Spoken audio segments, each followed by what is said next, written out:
Good evening. Good evening, Cohort C families. Thank you so much for joining us tonight.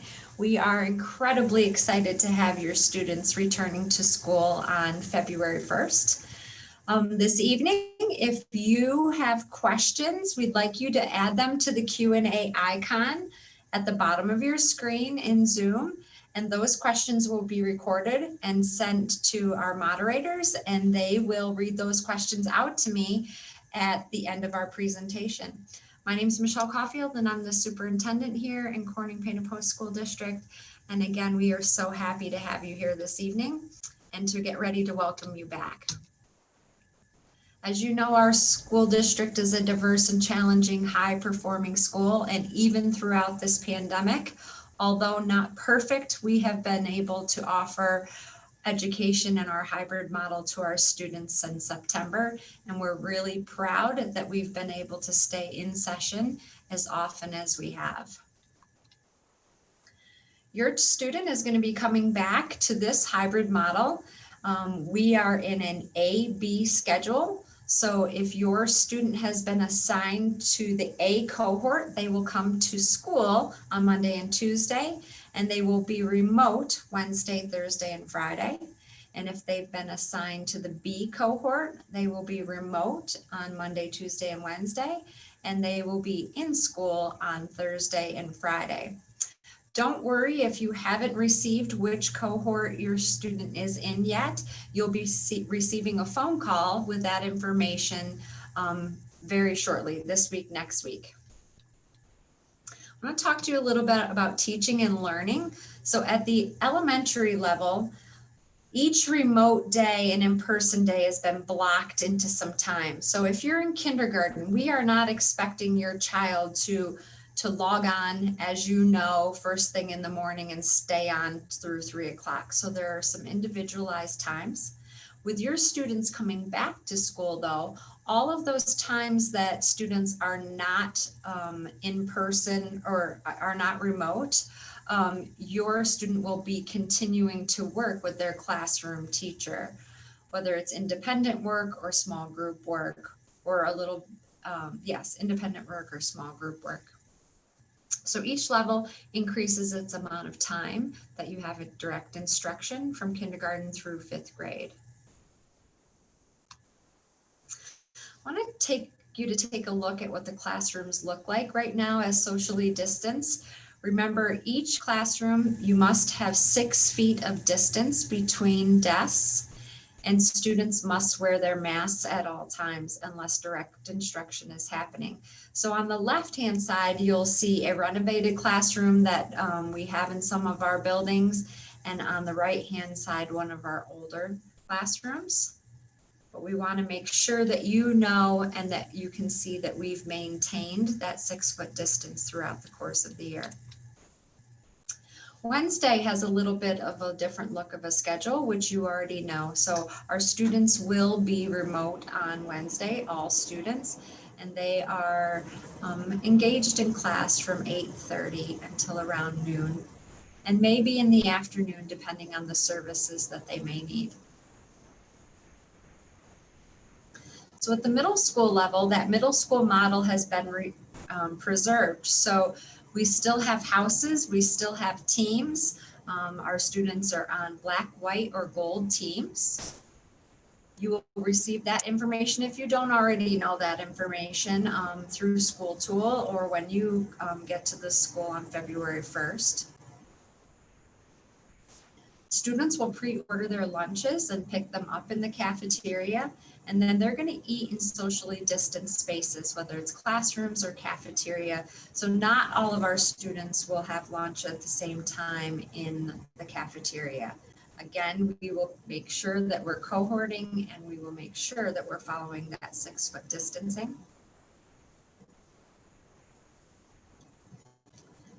Take a minute to show you what a middle school socially distanced classroom looks like. And again, on the left-hand side, you'll see one of our older classrooms, and on the right, one of our new renovated classrooms.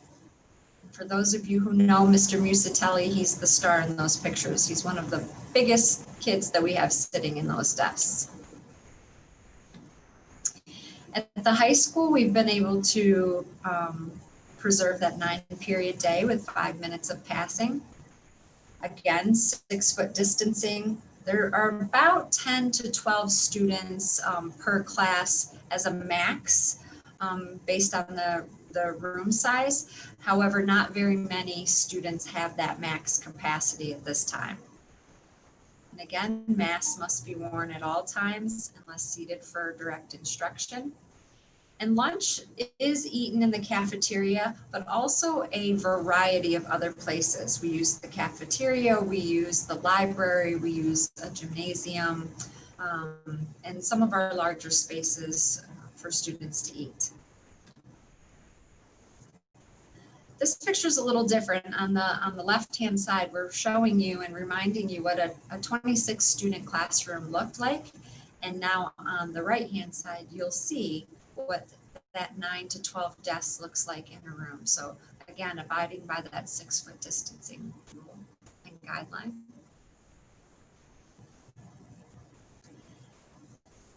And as you know, I know that you know this already because your students have been in school since September, but that Wednesday schedule starts around 9:45, and the 9-period day still takes place, but with only 9 25-minute classes.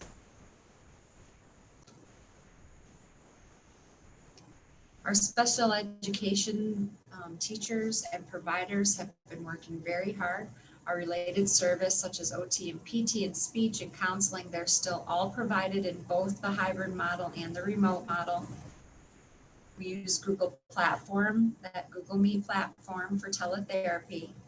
And you'll see that there's a combination of push in and pull out for those services with our students. One of the things that we've been able to maintain since the pandemic started was our support system for our students. So our school counselors and social workers are still meeting with all students. They can meet via telephone or Google Meet or teletherapy. And now that your students are coming back into the building, they can meet them in person as well.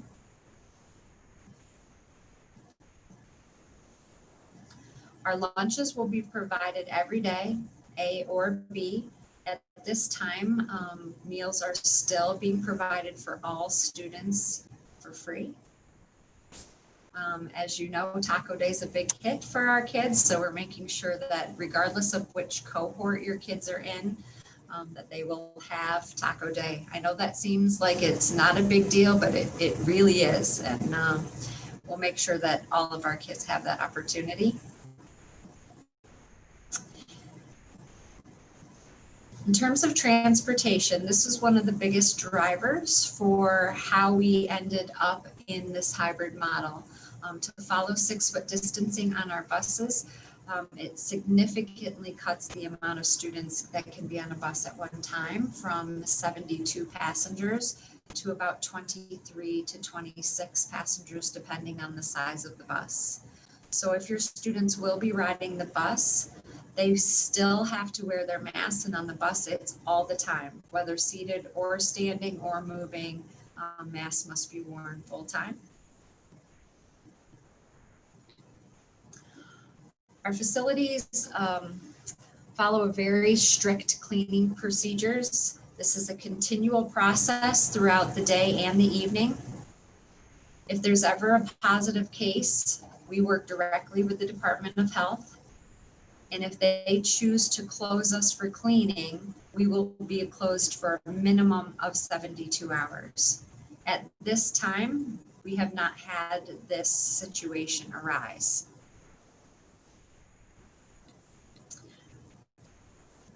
I'm going to move into some health and safety issues.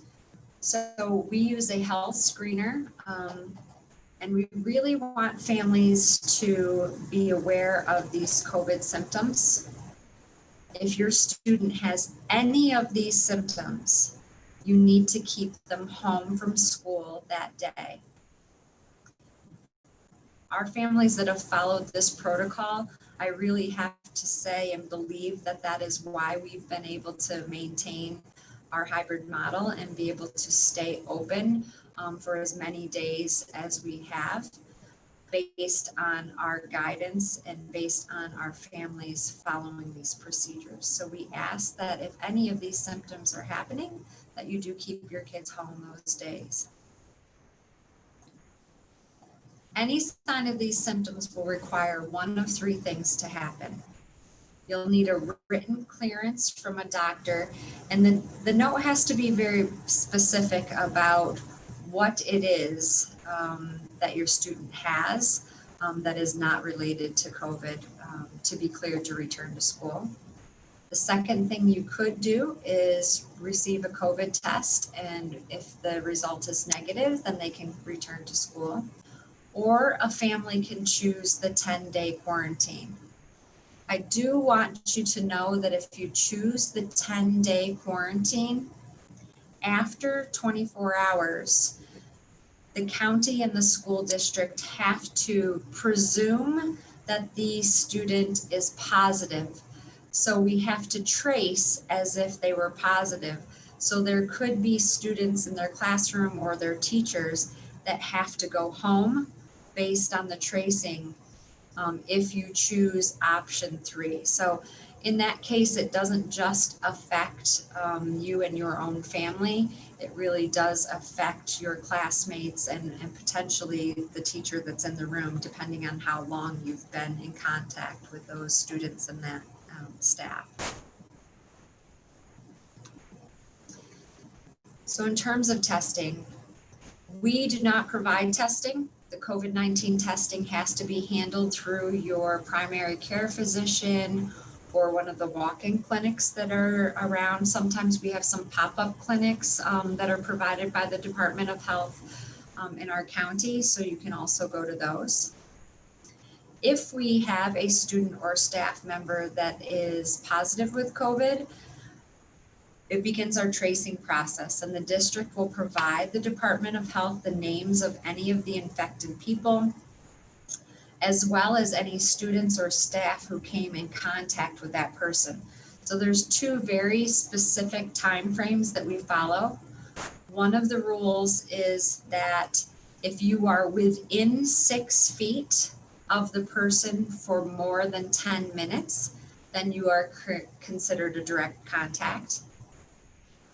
The other way you can be considered a direct contact is if you are within or with the person for more than 60 minutes throughout the course of the day, even if you are following the 6-foot distancing. So those are the two ways we look for students to be direct contacts and for staff to be direct contacts. If at the end of our tracing process, the Department of Health believes that enough students or staff in a specific building have reached a threshold that compromises the building, they will close us. We do not determine when we're closed. They will ask us to close, and again, we will be closed for a minimum of 72 hours. And as I've said, this has not happened in the Corning Painted Post School District since we began school in September. The one time we did close for the week was based on our whole county moving to the yellow zone. And that required us to close until we were able to test. You have not had to fill out this screener yet. So this is on our SchoolPoint app. So you can download this app or you can have paper copies of the form sent to you. Again, you'll fill it out 2 days a week. We look for these forms to be filled out once kids get to school. So if you have to say yes to any of these questions, we ask that the students stay home for the day. When they get to school, they will come through a thermal scanner, and it's just a fist bump machine where you hold your hand up and a light will come on that will show green if you're good to go, and it will show red if your temperature, if you have a temperature, What we will do if it turns red is we will have your student go sit somewhere for a few minutes and we will retest them. If it is a second time red, then they will go to the nurse's office and we will have the nurses evaluate the student to see if they have a temperature using a thermometer. Face masks are very important to our success. So as I've mentioned on many slides throughout this presentation, face masks must be worn at all times on the bus. They need to be worn at all times in the school building. There are 2 exceptions: when seated for lunch and when seated for direct instruction. Right now, cloth-based, homemade, sewn, quick cut, bandanas, gaiters, surgical masks, any type of mask that's listed here is able to be used. Your students will see a video when they get to school about how to wear their masks. We're particular that nose must be covered and the bandana or the gaiter or whichever mask you choose must come below the chin as well. So above the nose and below the chin. If your child is looking to not have to wear a mask at school, we would need a medical exemption, and it must be obtained by your personal care physician, and it has to be agreed upon by our school district physician. We've been partnering with Child Care Aware this whole year. So if you are looking for some child care options, the phone number is here and the website's here. They do have availability still, even now, for openings across Steuben County. They've been great partners with us this year. So I'm going to stop now and I'm going to have Linda provide me with any questions that you've asked.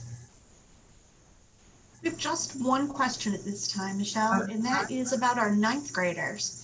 Will there be someone at school on the first day to give a tour to the 9th graders who've never been in the building? Yes, that will be built right into their schedule so that whatever cohort they're in, that cohort will spend some time going around the building and just some planned activities to get them ready for their time to be back in our schools.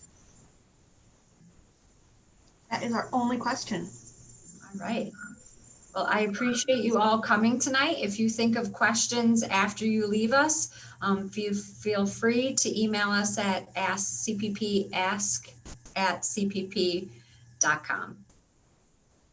All right. Thank you so much.